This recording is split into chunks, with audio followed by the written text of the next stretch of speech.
Hello, Lou. Hello, Thanks Mary. for meeting with me today. Well, I'm quite impressed that such an event is being recorded in Plainfield Township. We feel it's very important, a very significant time. Your experience is a little different than a lot of people might express. I can understand that.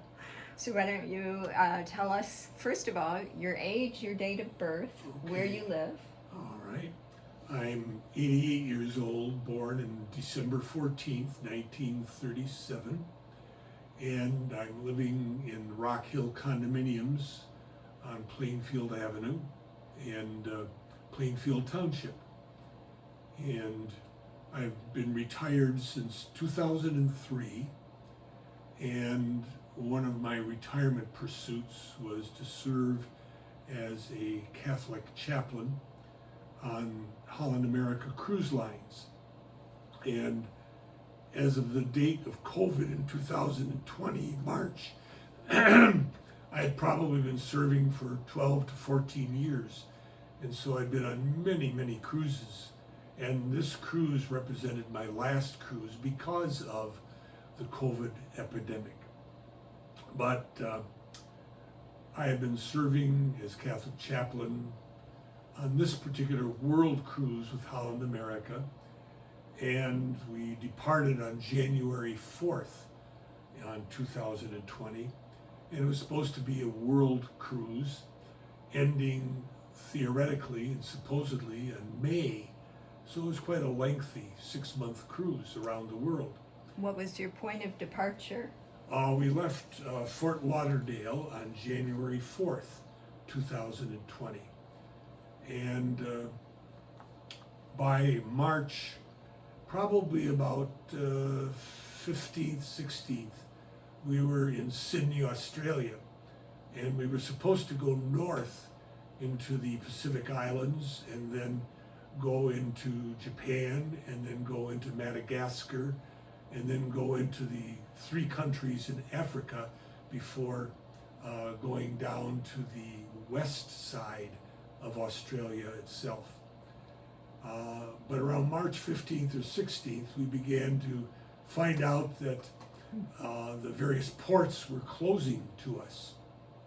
And so we moved across from the east side of Australia over the top, still trying to find ports, and none of the ports that were projected would any longer take us. And we finally found a port in Fremantle, which is the port of Perth, which is Western Australia. And they allowed us to come in with various strict regulations.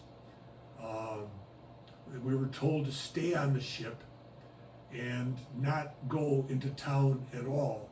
And if any of the people on the ship were found to be on the streets of Perth, they would be arrested and fined $5,000, which was changed the next day. But at the same time, while we were in the port, many ships were being turned aside, including that one ship that acquired some notoriety, cruising around the Pacific for a number of days, probably a week. And they had like 300 cases of COVID, and it became, I don't remember the name of the ship or the line, but they ultimately were allowed in Cambodia and then dispersed from there to their homes. We were allowed to stay on board in Fremantle, and ultimately the Western authorities of Australia allowed people to go off the ship directly to the airport to be transferred to their homes. Now, on the ship, what was happening was that the staff of the ship of Holland America were constantly online and on phone working with the passengers to assign them departure times on the airplane. The people were making reservations, and within the hour those reservations were being canceled. because all these flights were being canceled. And in the vestibule of the ship, which was the main area where people gathered and made contact with the various staff people for their arrangements for departure, it was pandemonium. I mean, every time their flights were canceled, they'd be weeping. I mean, really, it was just a scene from hell, if you want to use that analogy. People were weeping and shouting and screaming every time facts would change, and they would be frustrated in terms of being able to depart and get home. The interesting thing to me was, apart from the pandemonium, was the fact that I'd say there were probably a dozen to 20 senior citizens who had boarded in Fort Lauderdale, and the staff of the ship had pushed up the ramp their electronic wheelchairs that they could wheel around the ship by sitting on this electric cart wheelchair. These people had to leave these things behind because they couldn't take them with them. How they managed that, rather than pay the cost of transport of these devices, they might just as well buy a new one when they got back home, considering the costs of shipping these things. There was one dramatic moment where there's one gentleman who was on his electric wheelchair and quite debilitated. In fact, he had some kind of a helmet on because of a head injury. And he said, "I'm not leaving this ship. I'm not leaving the ship. I paid this ship. I refuse." Ultimately, staff people had to forcibly lift him off his chair in the midst of his protest and cart him down, and still screaming and still protesting that he should not be treated in this fashion. He should stay on the ship. I mean, it was really a horrendous kind of a scene. But, you know, ultimately, the Holland America staff did arrange for flights. My own arrangement, in terms of departure, I had befriended a Catholic gentleman who was a retired federal judge from Norman, Oklahoma. And he had an international phone. And he was able to contact what was called the Apostleship of the Sea office in Florida, which office was the agency for scheduling Catholic priests as chaplains on cruise ships.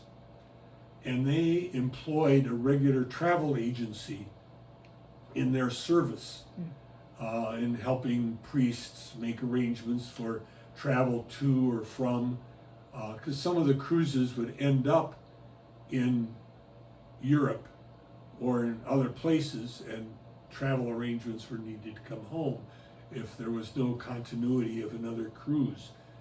So this judge was able to email and deal with the travel agency and make arrangements for my flight, and he could get the data on his phone, transfer it to the offices of Holland America, and get everything printed out for my flight, for a boarding pass and itinerary and everything.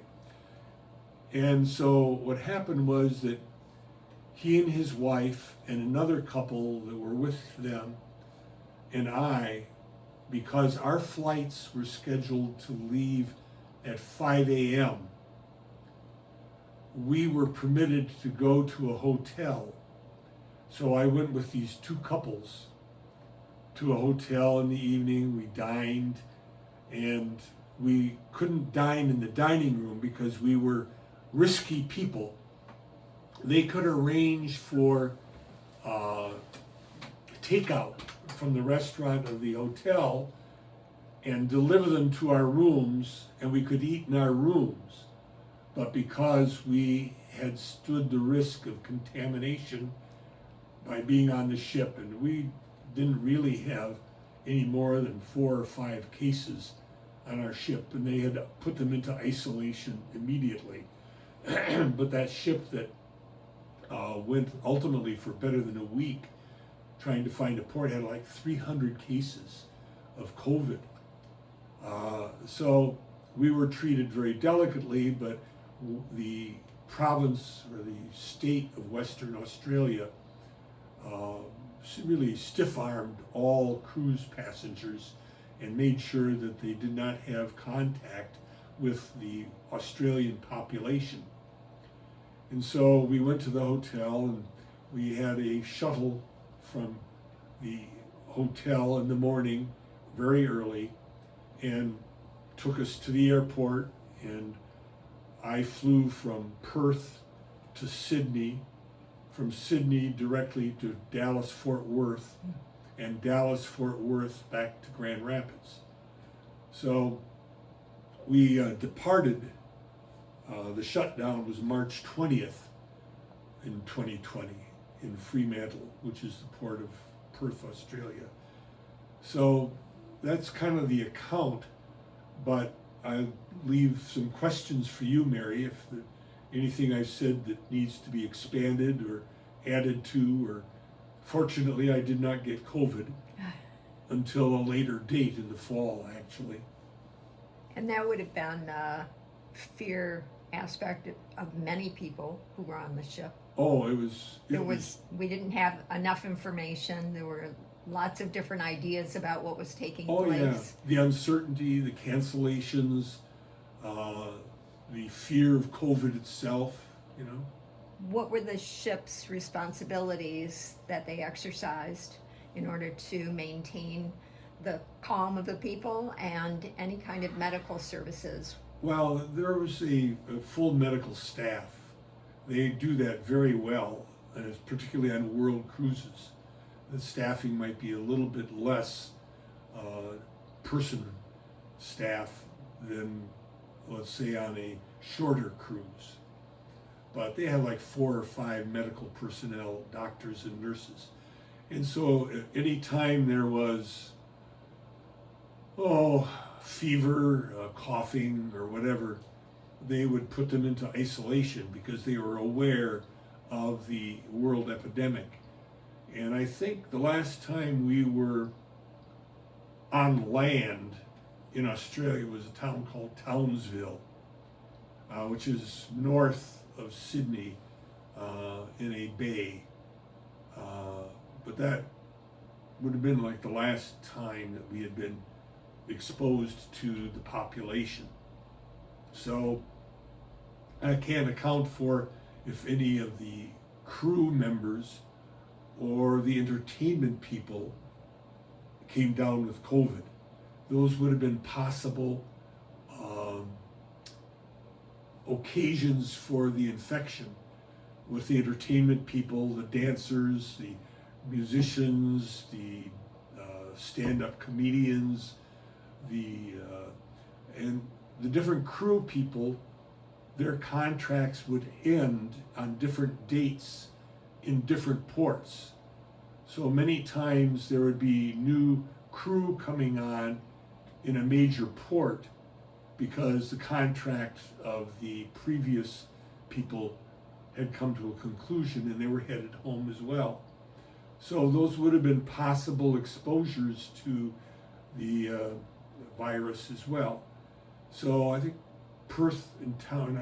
Sydney and Townsville were our last ones, and that was where they began to get these cancellations because we were supposed to head north. I can't remember the destination, but it was some bay or, and then say Madagascar, Africa, all those things said no, no, no, no, no. So, but the staff was doing their best.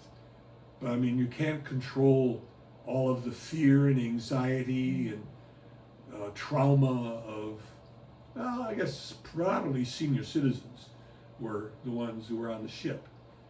So, one of the things that was mandatory was the distancing and masks. Were there any masks aboard the ship, and what was used as far as guidelines for keeping apart It was from one another? isolation. But I mean, we had to be in touch in order to make the travel arrangements with the staff and all that kind of thing. But generally, people in that gathering area, and it's an open space with about 2 or 3 levels, with the main desk at one level, but there were 2 or 3 levels where there's open space and stairways going down for about 2 or 3 levels. So they were maximizing that space because of the huge, I mean, we had probably about 1,500 people on the ship. And so to deal with that many people, yeah, the staff did their best, but there was panic. Right. And You said 1,500 passengers, Yeah. and the crew might be another oh yeah, 900? 800 easily, yeah. Okay. Excuse me.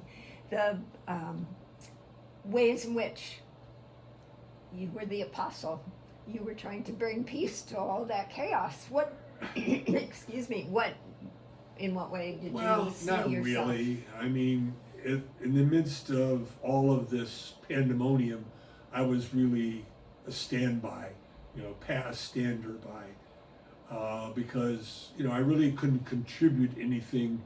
No. And then the numbers of people who were frantic were nothing that I would be able to insert myself into and, be a calming influence for hundreds of people. But basically, my contacts were with the Catholic population, because Holland America had, at that time, the practice of having a Catholic chaplain on every cruise, which is what enabled me to do so much cruising in probably 12, 14 years after I retired prior to this.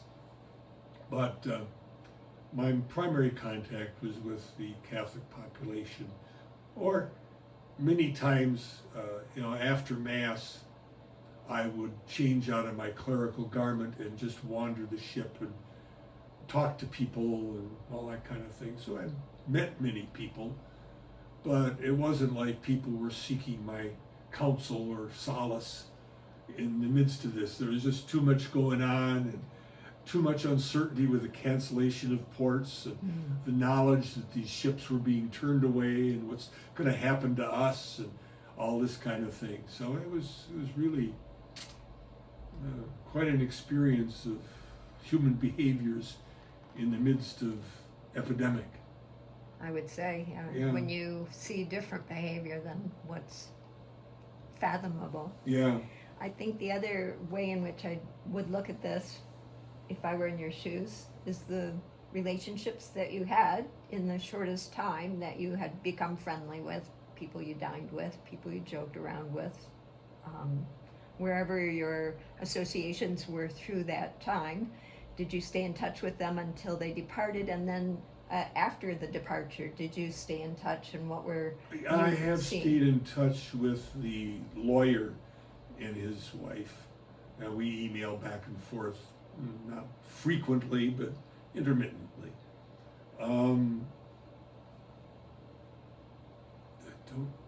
This couple was, there is a couple from Wisconsin that I stayed in touch with. They visited me here. They play bridge in tournament play. He is a retired engineer. She is a retired lawyer who was the chairperson, or whatever they called her, of the Chicago Lawyers Guild. But most of her work was for people without lawyers, prisoners, and persons who needed support. But she is also an author, and I have some of her books. Her name is Mary Hutzings Reed, and I visited them in Wisconsin last year, when I also visited some good friends of mine who I've known for 30 years, or more than that actually. And so I stay in touch with Bill and Mary from Wisconsin, and had an email. They have continued their cruising, and they just emailed a description of areas that they were at in the South Pacific Islands. And the one island is Vanuatu, which experienced a volcanic eruption about 2 years ago. And Mary didn't talk that much about what they did or where they went, but while I was there, I found the Catholic Church, and I heard these beautiful voices of children singing, and I kind of went in and I told the teachers that I was a priest, and I just wanted to listen, and they let me. And it turned out that this group of children are in a school in the Cathedral Parish, and there was like a 5th or 6th grader girl who was directing this choral group. I mean, it was really quite impressive at the Mass that I ended up attending. And I also, no, I gave it away. I visited a shop and I gave a crucifix to a little boy, and his father gave me this wood carving that, he also marketed on the city market. So, but that cathedral was covered with ash, and this shop was just down the street, so I'm sure that he had some effect from the volcanic ash as well. But that particular cathedral in the capital of Vanuatu was just covered with ash. So Mary emailed about being on that island, and I could tell them, I haven't sent a message back yet, about my memory of being on those islands that they are now on. So, but yeah, those are the 2 contacts I would name, but other than that, no. Okay, and they managed all right through COVID.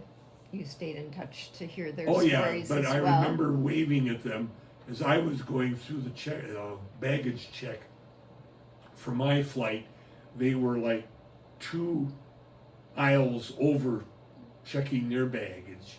We kind of waved goodbye and hadn't seen each other until I visited them a couple of years ago. But she's in constant email contact. She has a website and talks about every book that she publishes, and talks about the literary pursuits and the travels of Bill and Mary. So I still get their newsletter, if you will. Very interesting. Yeah. You started to speak on the fact that this was your last cruise. Well, yeah, because, my sister lives with me, and after that particular experience, it wasn't encouraged particularly to be this world traveler, which is understandable. You felt that it was time. Oh yeah, just to definitely. I mean, make the change. I've been around the world twice, from Antarctica to Greenland, Iceland, and Nordkap, which is the northernmost point of the European continent. Oh. And, been to the Baltic Sea area and, South America. My sister tells me that it's tough living with someone that says the only part of the world they've not been to is the sub-Saharan Africa. Because that's about it. I mean, Aw. Poor Lou. Because that's It's what I not was too late. No, I was looking forward to this cruise because I was going to be in South Africa and Tanzania and Zimbabwe, but they were ports that ended up being closed, along with Madagascar and the port I can't remember that was up in between the islands, some kind of a channel. You've had amazing opportunities. It's my goodness. been very rich, very Yes. much blessed. Yeah. Yeah, and I think just to meet all these people from around the world, and at the same time to experience the various cultures. I tell people here, there is another way of experiencing the human life other than the American experience. The rest of the world does not live like we do, nor should we expect them to live like we do. Of course. But, that's, my friends tease me about, tough gig, cruising around the world, dining and drinking and swimming. And no, it's I tell them my motivation was to be exposed to the human experience in many cultures, in many lands, its variety and its diversity and its richness. That was my motivation, not having an extended vacation. Because I've attended dying people on the ship. I've attended burials at sea, which has stopped because that's no longer allowed for pollution's sake of the underwater environment, which is laughable because people are dumping automobiles and oil canisters and drums with chemicals into the ocean all the time, but it's illegal, but they get away with it. You have a little history there then, talking about when that was allowed. Yeah. So that's going back some years, Yeah. and probably a lot of weddings. I did have 2 weddings, which were very interesting. One wedding was between a Holland America employee and a Japanese graphic artist. The woman was a Japanese graphic artist, and she did the posters for Holland America in Japan advertisement and promotion. Well, they were getting married on ship, and it was very formal. He had his uniform on as a Holland America officer.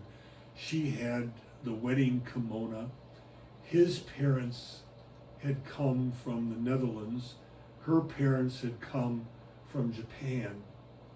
And it was very formal. They had a dinner with nameplates and all this kind of thing. And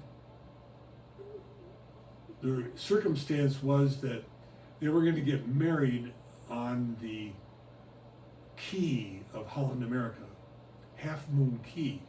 But the captain had determined that the water was too rough for everybody to take the shuttles to the shore. And so the wedding had to take place on board. So I had that wedding, and there was another wedding immediately following. The contrast was dramatic. The second couple were in flip-flops, shorts. He was in a tank top. They had tattoos, and they had, these string wristbands and ankle bands. And so I went from this very formal, dramatic, expressive wedding with 2 cultures to this young couple who was getting married. And it was interesting because I had to ask, number one, were any of these people Catholic? They were not. Which means, do I have any authority? I don't know if these weddings were valid. They had a little piece of paper that was issued at one port of this archipelago of islands that was a legal unit. And the person issued this license up here, but it had to be registered at a southernmost point of the archipelago. And was up here in a certain city, and then this was the capital, I don't know what. So I checked to see if they had these little licenses. But as a Catholic priest, I'm only allowed to have Catholic ceremonies. So I said, well, who else is around to do this? So I don't know whether those are valid marriages, but I did it because I was the only officiant around. How fortunate for them. Maybe. Yeah. So that was a stark contrast, and that was in the Caribbean, in their weddings. But it was a delight for, the one, and a puzzle for the other. Interesting, though. Very. Lou, I can say that the finale of your cruises was quite unusual. It was. It was very dramatic, very traumatic, really. Traumatic. And, but anyhow, a memory worth recounting to the people of Plainfield Township. Thank you for doing so. That's a piece, very unusual, and it certainly speaks to the havoc that was created in those first 3 months, 4 months of Yeah. 2020. And I don't think it stopped. It continued for the dissemination of information, the way in which people were communicating, trying to get the information out to everyone, and when it kept on changing, how that had to be caught up and managed. So your experience left you with a memory that has been, yes, added to our archives, so appreciate that, and that you have good health today. You have experienced COVID yourself. Yes, it was subsequent to all of this. I don't remember if it was 2020 or 2021, but I subsequently did have COVID. And did you have any of the long-term effects No. from COVID? Well, I'll let you, Mary, determine whether or not you've experienced some manifestations of long-term COVID. But we have had one of our priests who had to retire early, I mean, much younger than I, because of long-term effects of COVID. Mm-hmm. And so I'm fortunate. You are. You're very fortunate. I'm much blessed. So So, maybe someday somebody will bother to pay attention to this, but if not, maybe in a future civilization they'll dig it up and say, oh, look at this. as pandemics go, as we bring them forward, because we have learned so much from them. You mentioned the statistics, and those statistics are available to us. We have several that we're focused on. So for Okay. us, I think we're concluding right now. I'm just going to, I don't think I've missed anything. Do you have anything to add? I don't. Okay. Thank you. No. Thank you very much. Thank you so much. It was fun. Yeah.